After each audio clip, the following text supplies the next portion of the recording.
Today is your lucky day. Today I want to talk about gambling.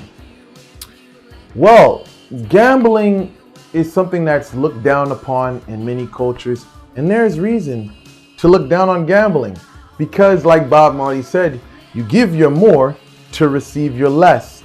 I want to say this: in gambling, there is a small potential for you to gain earnings, and there's a great potential for you to lose your earnings. I've seen people personally lose everything behind gambling, and I've also seen people win from gambling. But you have to also understand this when gambling is that you have to have divine protection, or you have to have divine influences over your life. Because if you enter into the world of gambling without these forces backing you, you are destined to fail. Because gambling in nature, we can see it in our lives. Who's successful, who's not successful. In my culture, we have a thing where when people get rich, if they're living in Haiti and they get rich, they find a way to basically make money and they're out of the ghetto. We say, oh, this person, he's probably in Sevi. Me say, no Sevi. So we find that even in Haitian culture. And basically, I take that to say that life is a gamble. And every day of your life, you're taking a risk. When you get in your car, when you get in a bus, or wherever you take a flight, you're taking a risk. And when I say, for Christians, they would say that God's grace is upon you. So when you go to church, you're praying, and you pray to God that God gives you safe traveling mercies. It is to say the same thing for the Vodouisant. But the Vodouisant, he may look at it as in the sense of he is connecting with the law. Some people say that through the law, he is connecting with God.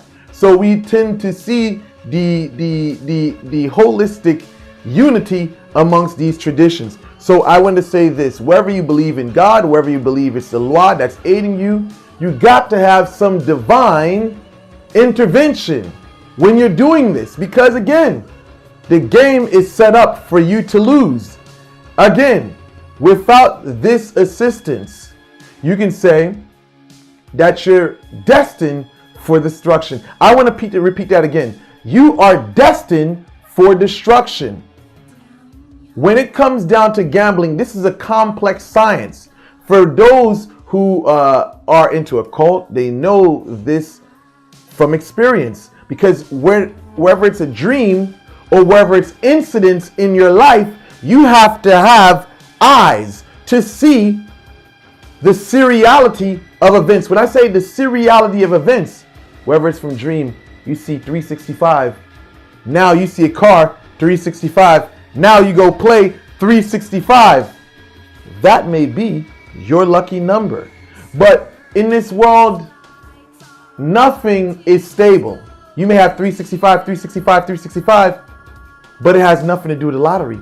It could be in relation to something else. So when you are playing the lottery as a mystic, you're utilizing your rational mind to say, well, you know what? Is this the number? Is this the number? Is this the number? But you also got to understand, while you're doing this, you are putting funds into something. It's an educated guess in reality. You're taking an educated guess because you're looking at the numbers that are moving in cycles in the world. And now you're taking these numbers and you're trying to apply it to the lottery. You have to understand the odds are stacked against you. And I'm going to repeat this again. The odds are stacked against you. There's people that fall into the category of those that sell everything. They lose in the lottery, but their addiction, their regret, their resentment is so much that they go and sell their family members' belongings. They go and give up their inheritance. They sell what doesn't belong to them. They go into stealing in hope that they will, let's just say, that they will come up with what they lost behind playing lottery. This is a trap which is in playing the lottery. I would say this: you may find that there may be events or whatever, that may transpire, and then you happen to fall on a number that was actually the number for the lottery. But how many times will you get that in your life? Is very rare. You don't find people winning the lottery over and over and over and over and over. If that was the case, we'd see a lot of people that were going to these mystics to gain lottery numbers. They would be rich to this day. But that's not the case. Even the mystic, even the Wunga, even the Bokor has no control over the cycles of life.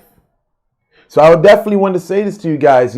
If you do happen to win the lottery, I will say this. You better stay on God's good grace. And if you want to say it's a law, you better stay on the law's good grace. Because when many people win the lottery, they don't really do good with it.